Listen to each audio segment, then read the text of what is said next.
आप सभी का मेरे YouTube channel SK math lectures पर। और मैं आज आपके लिए पाइथागोरस प्रमेय लेकर आया हूँ, जो क्लास 10th का और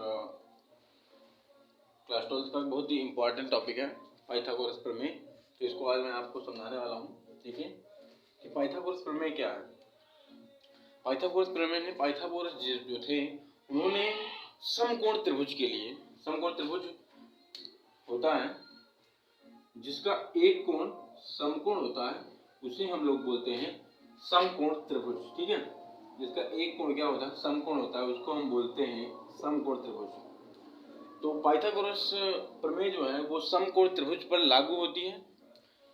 और इसके संबंध में पाइथागोरस ने मतलब इस प्रमेय को पाइथागोरस जी ने दिया है, और इसका जो आउटकम निकल के आया है वो है कर्ण का स्क्वायर इज इक्वल टू आधार का स्क्वायर प्लस लंब का स्क्वायर।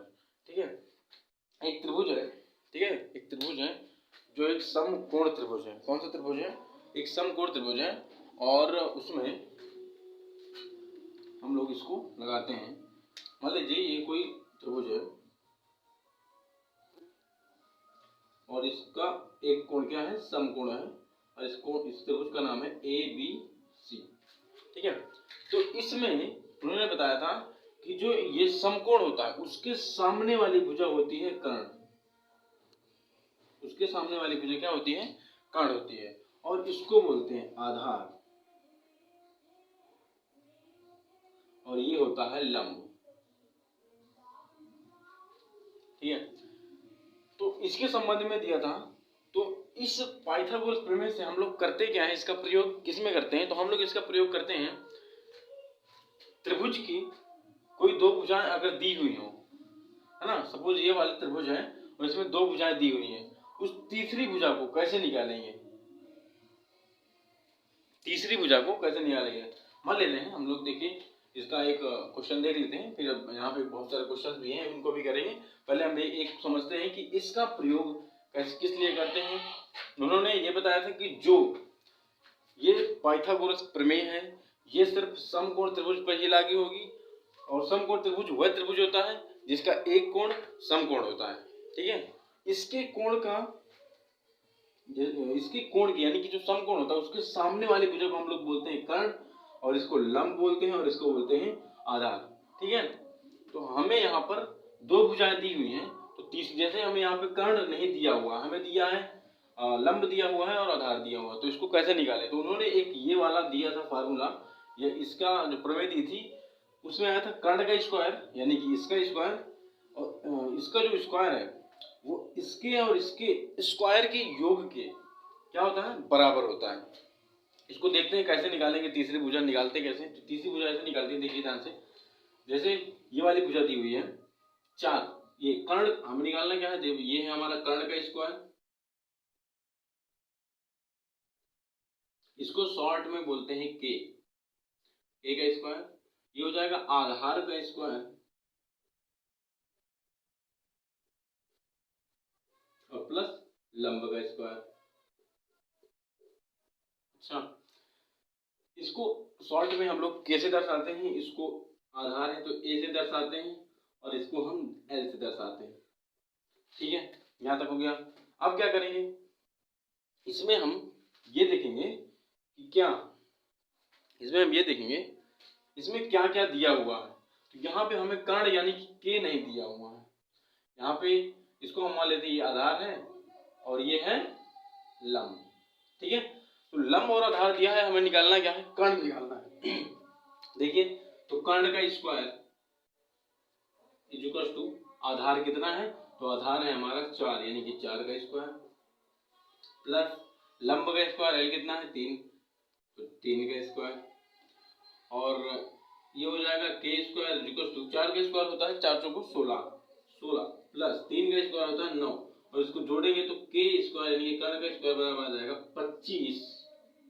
ठीक है, अब हमें निकालना है, ये तो आया हमारा कर्ण का स्क्वायर, हमें निकालना क्या है, हमें निकालना है सिर्फ कर्ण, इसकी भुजा।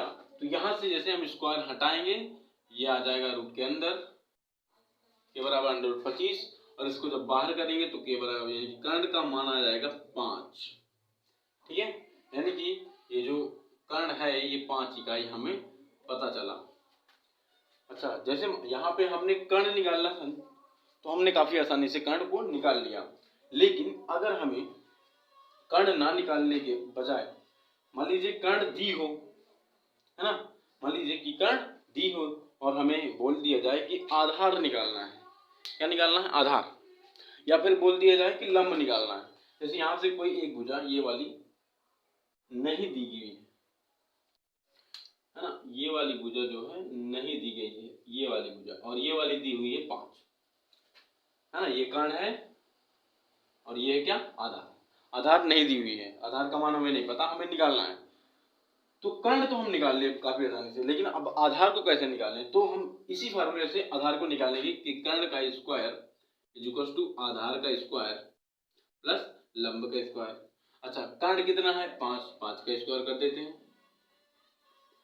वैल्यू हम वहां पे पुट करते जाएंगे और हमें मान निकाल आएगा।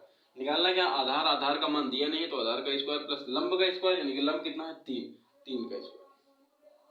5 का स्क्वायर कितना होता है? 25 होता है। आधार का स्क्वायर प्लस 3 का स्क्वायर 9 होता है। अच्छा, अब हमें क्या निकालना है? आधार निकालना है। तो हम क्या करेंगे, इस 9 को इधर भेज देंगे तो 25 माइनस 9, क्योंकि ये प्लस में है, उधर जाएगा तो माइनस में हो जाएगा। 25 माइनस 9 इज इक्वल टू हो जाएगा ए स्क्वायर। हमें निकालना क्या है? आधार। तो यहाँ से हो जाएगा, इसको हम ऐसे कर लेते हैं, तो ए स्क्वायर इज इक्वल टू 25 में से 9 घटाएंगे तो बचेगा कितना? 16। ठीक है, ये क्या आया? ये आया ए स्क्वायर। निकालना क्या है? सिर्फ ए, आधार। तो यहाँ से जैसे स्क्वायर हटाया तो यहाँ पे अंडर रूट लग गया। अब क्या करेंगे? यहाँ हो जाए, ये 16 होता है 4 का स्क्वायर, यानी कि ये आ जाएगा, वाली क्या आ जाएगी इसकी वैल्यू आ जाएगी 4। आधार कितना है? 4।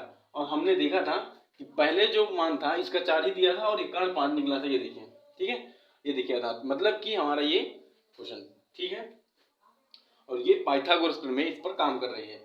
ये बात ध्यान रखिए कि पाइथागोरस प्रमेय सिर्फ और सिर्फ राइट एंगल ट्रायंगल यानी कि समकोण त्रिभुज पर ही लगती है। इसके अलावा ये किसी भी त्रिभुज में काम नहीं करती है, समकोण त्रिभुज पे काम करती है। और एक बार फिर से मैं आपको ये रिवाइज करवा देता हूँ। पाइथागोरस प्रमेय जो है इनको पाइथागोरस ने दी थी और इसका आउटकम निकला था कर्ण का स्क्वायर इज इक्वल टू आधार का स्क्वायर प्लस लंब का स्क्वायर, यानी कि जो इसका ये सबसे बड़ी वाली भुजा है, कर्ण को सबसे बड़ी वाली भुजा कहा गया है।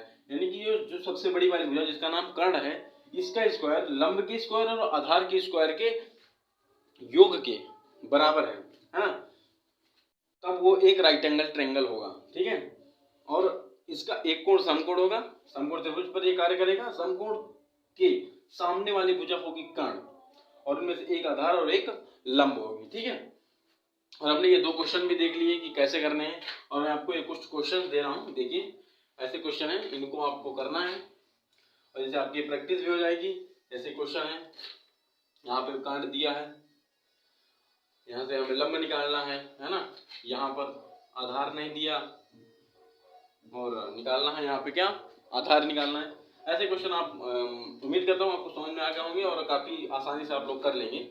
तो ठीक है, धन्यवाद और मिलेंगे अगले वीडियो में इसके आगे के टॉपिक के साथ या कोई दूसरे टॉपिक के साथ दूसरे वीडियो में। तब तक के लिए बाय बाय, थैंक यू।